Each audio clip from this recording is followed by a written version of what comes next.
Alright, so I got a spotted Mandarin Goby in this tank. He's been here for about 2 weeks or so. What's going on, guys? This is Joey. I'm coming at you another video for the week. So for the weekend I was planning to kind of install the sump and kind of get it ready, but I didn't get all my parts in. But the parts that I did get in, I went ahead and started the assemble. So here's my pump, and I got a nice barb here that I attached to the pump. And as you can see here, I couldn't fit the strainer on the pump, so I cut a piece of filter right there just to put in between to kind of block things from coming into the pump there. And then I got my hose, extra, I got basically double the size that I need just in case if I cut stuff wrong.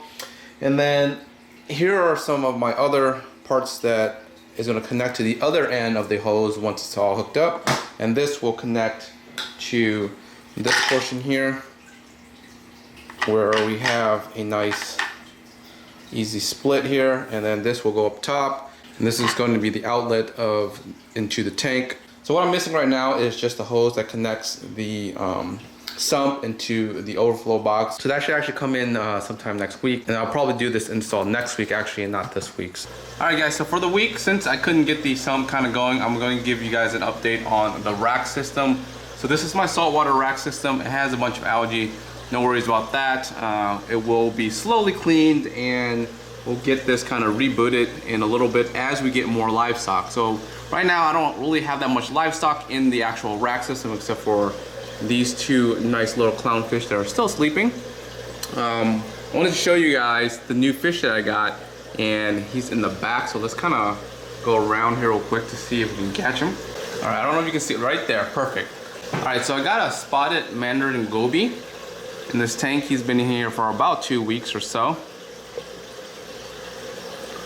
And I love these mandarins. I had, one mandarin in the past that did okay for a while. He lived a couple months, but I would have to kind of supplement him with a lot of cocopods. And this guy's actually pretty big. I thought he was gonna be a lot smaller when I got him, but he was actually pretty big. He's floating in front, which is fine. I'll let him float. But the reason why I was like, okay, I think I can actually get one of these guys for this setup is because if you look along this walls here, let me kind of hold this steady, you can see a bunch of moving pods all along this wall here. Tons of them, tons of them. You can see life all down here, all along here, tons. So initially when I started this tank, maybe back in August, the very first thing I added to this whole system here, was cocopods, different forms of pods to let them establish, let them grow, let them breed. And literally this tank exploded with pods. Look at that. Look at all the algae they can eat. Look at all the things that they can just munch on. Tons and tons. So literally this rack has so much pods, it's ridiculous. So I think that this one mandarin can definitely be okay in this actual setup. So of course I also want to try to train him to take mysis, try to train him to take other things, but until then, he has a bunch of pods. As you can see, look at this one like big pod here just sitting here, just chilling there. And what I'm gonna do is I'm probably gonna do one more addition to the pod just to make sure that it's doing well. I mean, it's already doing well. Like there's so much pods. I mean, this is just one tank, right? I have four of the tank that it's the same amount of pods that they're in, which is ridiculous. But pretty much nice addition to this tank rack. Once this kind of gets cleared up a little bit, more pods will grow in here. As long as we get some nice growth in the actual macroalgae in the back. Some of them seems to kind of bounce back a little bit. A lot of this algae here is taking a lot of nutrients, but that's fine.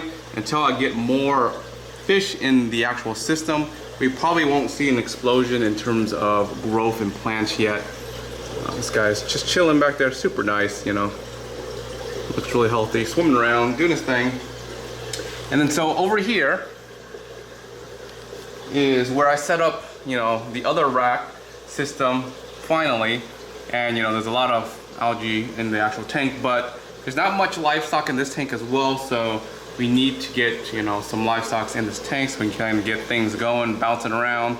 Growth from the plants look like they're actually doing really well. It looks like it almost doubled in size since I actually added the plants into the tank.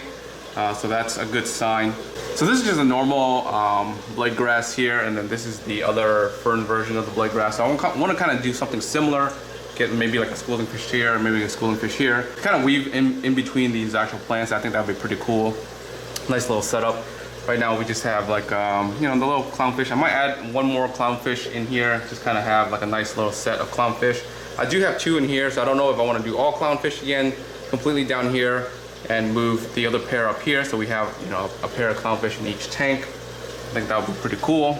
All right, finally I want to show you guys the bottom rack. It's a little messy, you know. This is going to be my fish only rack, I guess, for kind of fish that can't do well with macroalgae. But my purple tang, he's in here somewhere. He's chilling. Let's see where it, oh, there in the back there. Purple tang's in the back, but the purple tang in here is loving it, killing it, you know. Been consuming so much algae from this tank. That's why that tank's so depleted. I don't know if you remember a couple weeks ago, but that tank used to have so much hair algae and just green algae, but as you can see, it's getting cleaned up and it's getting thrown here, and the purple tang is eating it straight up, destroying it. And in the back here, it's kind of dirty, but as you can see, the snails that I added in here, they're slowly doing a really nice job just cleaning the side walls of the tank. I probably need to add in probably a little bit more snails just to kind of get the ratio of algae growth slash snails in check here.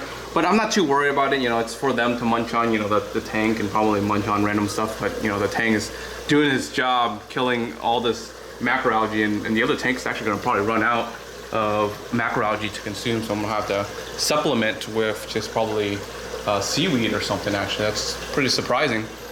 And up top real quick, I want to show you guys the crab chilling, just chilling. Ooh, here, show you guys the, look at that, he's hunting. The guy looks nice. He looks nice. There's the clownfish in the back there, but really nice guy. So excited, you know, can't wait to actually put in more fish. They just have to go through quarantine phase right now or whatever, and we'll see. We'll add them into the system. All right, guys, this is all I have for the week. Stay tuned next week for the sump install. Once I get all my parts in, of course, if I get all my parts in. Oh, look at that guy. And like always, until next time, guys, peace.